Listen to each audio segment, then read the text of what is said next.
October already. October 15th already. Part of me wishes I could go back in time or hit the pause button, but my paychecks keep coming because my deadlines are showing up, but I'm not getting done what I've set out to do. This is going to be pretty short because I haven't done much. I was planning on getting some work done with the AR lowers. Didn't do it. I've noticed this month I've been off. I think it has everything to do with politics and just everybody's general attitude lately. It seems to be something in the air or something like that. I'm learning more and more I need to meter my expectations. So there's enough of that. On to more important matters. I bought more MR762 magazines for the MR762 I have on layaway. So there's that. Very happy to pick these up while I can. They're definitely, a word on these magazines. I know they're quality magazines and I know they load and feed well. I wish they were metal.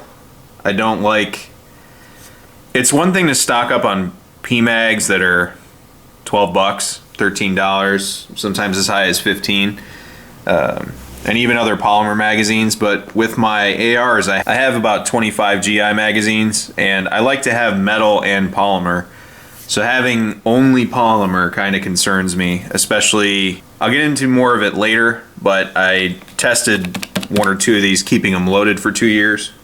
I'll cover that in a little bit. I'm also going to do a magazine video, and it's not going to be the one I originally intended to do. But there's quite a few misconceptions about how springs work and leaving your guns loaded. And I have some unique access to information that apparently some people don't have. I hate to break it to everybody, springs are springs are springs.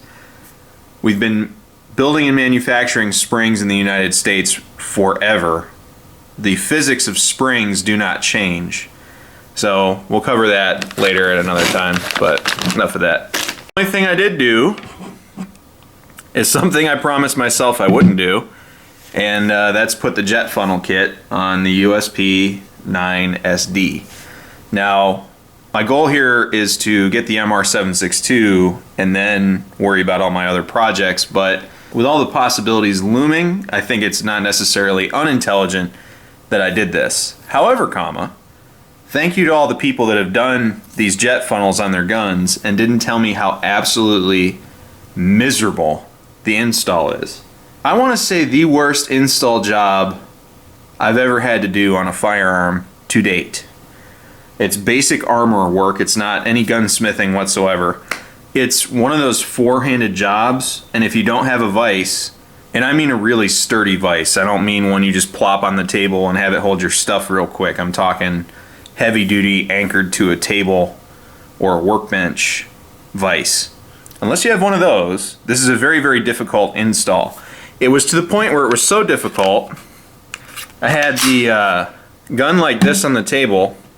I was pushing down one-handed and then tapping the pin in while putting all of my body weight on it.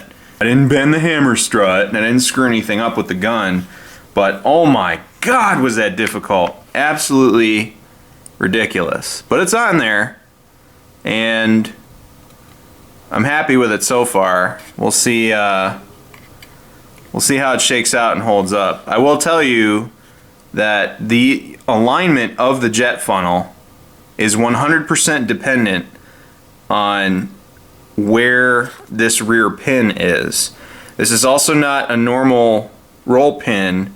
It's got a jagged, like cartoon crocodile or alligator teeth cut in the pin. So I'm sure when I put the match trigger in this later, I'm going to hate every second of it, and I'm probably buying 2 or 3 more of those pins in the event that they're a one-time use.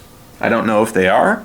I don't know if anyone's taken a jet funnel off after they've put it on, but I'm putting a match trigger in this, so we'll find out, I guess. Overall, I have a really, really good feeling about this handgun. The jet funnel definitely made the grip a lot better for me. It sits in my hand a lot better, feels more balanced, and I really have a good feeling about this gun. I think when I finally finish the project, it will be exactly what I want it to be. And I know I know that statement sounds kind of ridiculous, but so often you buy a project, whether it's a car or a gun or furniture or whatever, and you start it and it either never gets there or it's not quite close enough. This gun, on the other hand, I don't think it's going to let me down at all, and I think it's going to be exactly what I'm expecting it to be, which is exciting. All that it has left, which I say with a smile on my face, is a GG&G adapter with a light, match trigger, and Trijicon HDs. So all that, which the grand total for that is probably, I think the GG&G is like 50. Trijicon HDs are 135, and I think they're cheaper for the USP, but we're just gonna say 135, and then the match trigger is 125. So looking at about damn near 300 bucks just to get it going, and I gotta order magazines for it. I think I'm just gonna order 10, which is gonna be very expensive, about 620 bucks. I'll give it a nice pool of magazines to draw off of initially, and then as I order mags, I'll just throw one jet funnel in there over time, and I'll probably cap it at 20, but if I'm gonna have more USP 9s, which I do plan on, and get the jet funnels in there. My basic rule is this: if it's one handgun, it needs to have 10 magazines. If it's within the same family that takes more magazines, or I have multiple copies of that same setup, or plans to, my goal is 10 magazines per pistol and 20 in reserve. So what does that mean? I have 5 VP9s. That's 50 magazines between the 5, and then another 20 in reserve, so 70 total. I know that sounds ridiculous to people, but with all the possibilities out there in the ether, pretty much the only reason I buy mags like that is because I don't want my ass out in the wind. So that's just the way I stock them. I'm not saying you have to do it the same way I do, but that's what I build my systems around.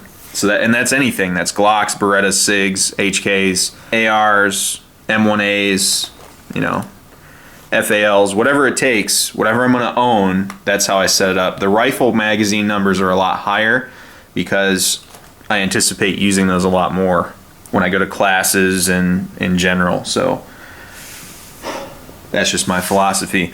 But I've dragged this little update video out way longer than I should have, given the totality of the material that's in it. But I broke my word by working on that before I should have, and all the rest of the parts, save the magazines for this, are not going to be regulated or potentially regulated, so it's not a big deal. Getting the magazines is priority, so if it wears those black sights for a long time, that's whatever.